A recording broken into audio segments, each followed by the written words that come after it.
Estimados hermanos, paz y bien para todos. Bienvenidos a nuestro canal, este espacio a través del cual hacemos o pretendemos hacer un análisis de la realidad desde una perspectiva católica. Bienvenidos.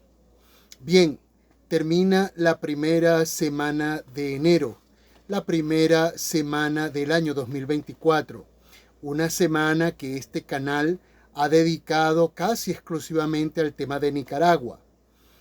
Y un comentario, que más que comentario es una pregunta que insistentemente se ha hecho a algunos de los videos que tocan el caso de Nicaragua, es qué está haciendo el Vaticano o qué va a hacer el Vaticano o qué va a hacer el Papa Francisco. Hay algunos que se lanzan, se aventuran a dar una respuesta. El Papa Francisco no va a hacer nada porque él es un comunista, como comunista es el presidente de Nicaragua, Daniel Ortega. Bueno, en primer lugar, el Papa Francisco no es comunista, por una razón elemental, entre muchas otras. El Papa Francisco es creyente. El comunista, por esencia, es ateo materialista. Y el Papa Francisco no ha emitido ningún comentario que nos haga suponer semejante barbaridad.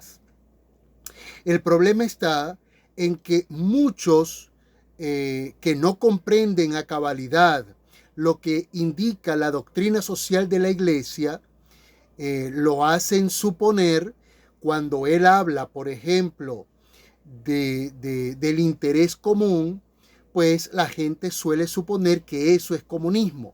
Bueno, si eso es así, entonces el Papa Francisco es tan comunista como lo fue Benedicto XVI y Juan Pablo II, porque ambos, tanto Juan Pablo II como Benedicto XVI, ambos abrazaron con el mismo entusiasmo la doctrina social de la Iglesia, solo que con sus características particulares.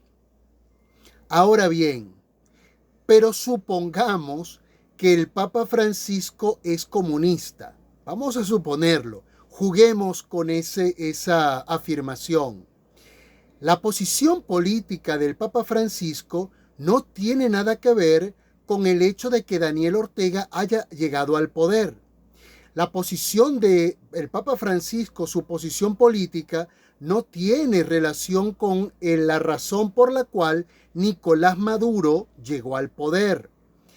Tanto en Venezuela como en Nicaragua se señala al Papa Francisco de responsabilidades que el Papa Francisco no tiene.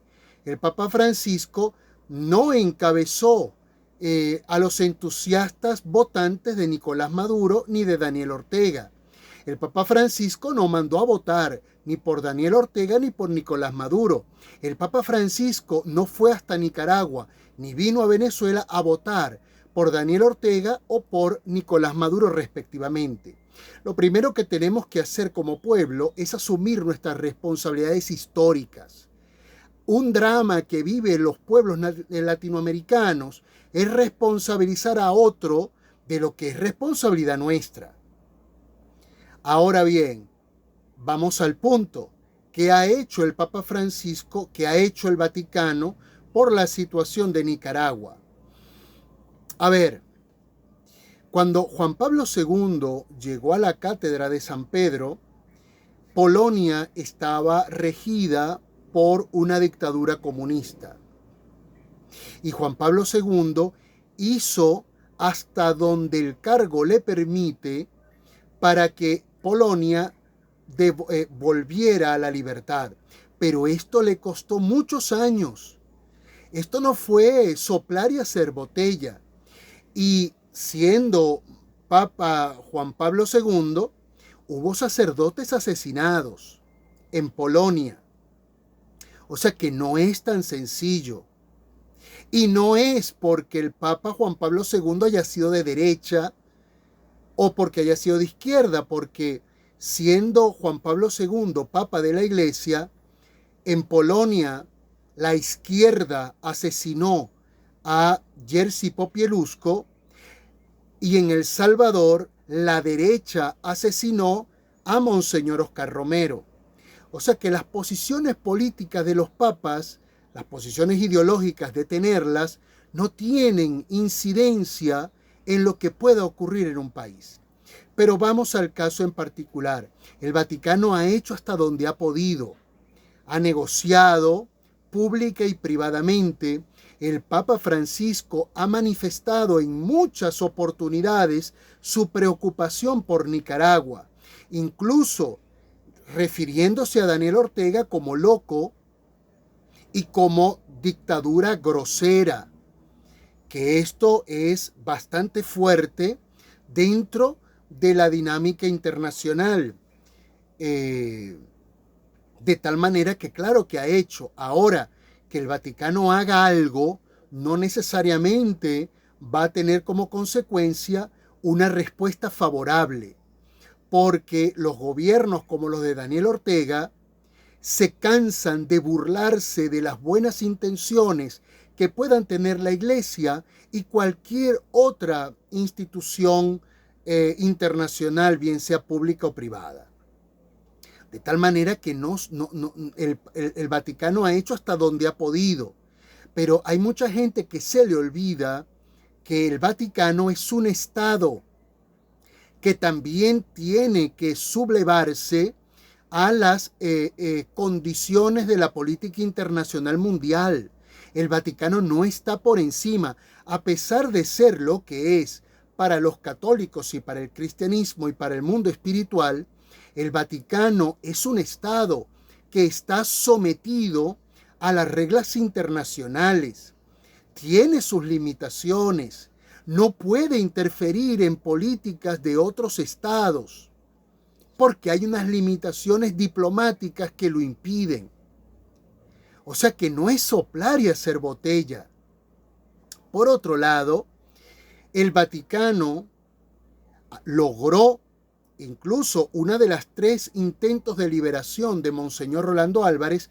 El Vaticano tuvo una posición importante, solo que Monseñor dijo que no. Monseñor prefirió seguir encarcelado. ¿Por qué?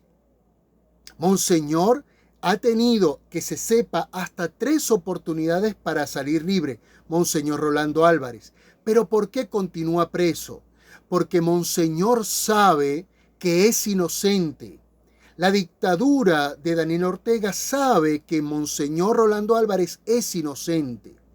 Y una cosa es salir de la cárcel demostrando la inocencia y que el gobierno reconozca la inocencia de Monseñor Rolando Álvarez.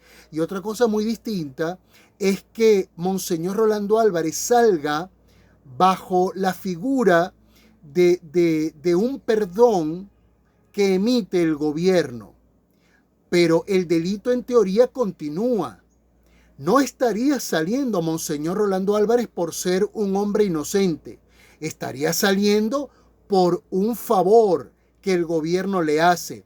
Y por supuesto, Monseñor Rolando Álvarez, un hombre digno, no va a aceptar semejante circunstancia. Monseñor Rolando Álvarez no se niega a salir en libertad. Monseñor no está loco, pero lo que Monseñor pone en tela de juicio son los argumentos que ha utilizado el gobierno para su libertad. Y Monseñor no va a vender sus principios.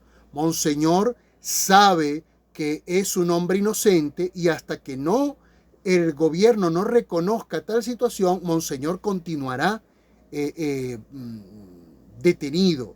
Y por supuesto sacrificándose, porque Monseñor Rolando Álvarez está preso sin duda.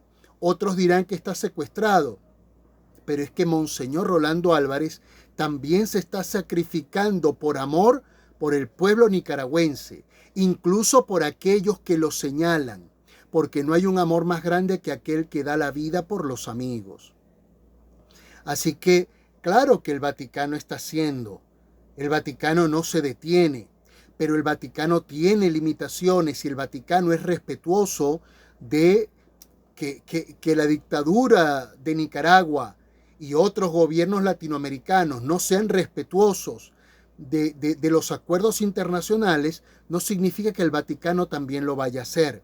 El Vaticano no solamente es un Estado, no solamente es lo que representa para el mundo espiritual, sino que al mismo tiempo es depositario de un discurso moral con el que tiene que estar permanentemente en coherencia a pesar de los errores y las equivocaciones que ha cometido. Pero racionalmente hablando, el Vaticano está comprometido con un discurso moral, está comprometido con unas políticas internacionales a las cuales se tiene que someter por ser un Estado. Así que no es tan fácil. El Vaticano no tiene ejército para invadir nada, además que está impedido para hacerlo. Precisamente por ello el Vaticano no forma parte de ningún organismo internacional, porque estos organismos internacionales, dentro de su universo legal, tienen como posibilidad la invasión militar a otros países, el recurrir a las armas para obtener algún objetivo.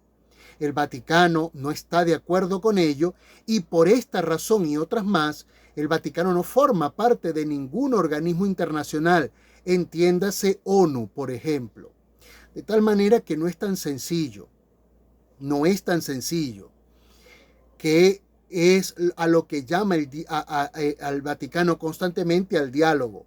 De tal manera que no le proyectemos al Vaticano una responsabilidad que es nuestra, una responsabilidad que es histórica y es nuestra, es una responsabilidad ciudadana. Los habitantes de Venezuela, de Nicaragua, somos los que tenemos que asumir la responsabilidad del momento histórico que nos toca. Por supuesto, esto acarrea un compromiso muy grande. Esto pudiera ponernos en peligro, pero se supone que si no asumimos ciertas responsabilidades, francamente la libertad va a ser algo que se nos aleje cada vez más de las manos. Por eso yo, en mi respaldo absoluto al Papa Francisco y a la jerarquía del Vaticano, yo apelo a la racionalidad, apelo al diálogo, apelo a la posibilidad del entendimiento y que el diálogo consensuado permita una salida pacífica a todos los problemas que como países tenemos. Estimados hermanos, mantengamos la fe, no perdamos la esperanza, aprovechemos el día, paz y bien para todos, a mayor gloria de Dios.